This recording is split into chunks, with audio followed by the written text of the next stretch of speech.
Trending at pinipilahan na luto sa tokwa, sinubukan kong gawin sa bahay kasi sobrang nakakatakam talaga itsura pa lang nito. Pwede mo rin tong idagdag sa paninda mo para maiba naman. For sure papatok to dahil sa napakasarap. Kahit hindi ka mahilig sa tokwa, mapapakain ka dito kasi creamy yung sa loob niya tapos sa labas naman ay crunchy. Hard tofu nga pala yung ginamit ko dito na bibili sa palengke. In-slice ko lang to into square.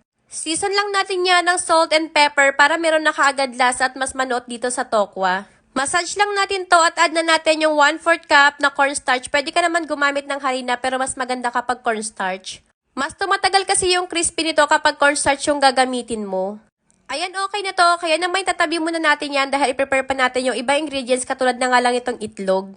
Nag-crack na ako ng 2 piraso. Season natin ng salt tapos i-mix lang ito ng maigi. Sa isang bowl naman, naglagay ako dito ng saktong dami lang na breadcrumbs.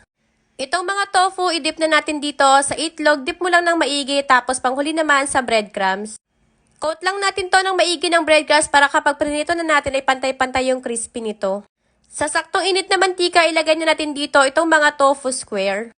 Saktong init lang dapat para maluto kahit papano yung loob nito at para hindi kaagad masunog yung labas kasi yung breadcrumbs mabilis talagang masunog. Palamigin lang natin itong mga tofu square tapos gawin naman natin yung ating sauce. Sobrang simple lang nito, kakailangan na natin dito ng mayonnaise. Season natin ito ng kaunting oyster sauce, siguro mga 1 kutsara at kalahati yan. Tapos mga 1 kutsara naman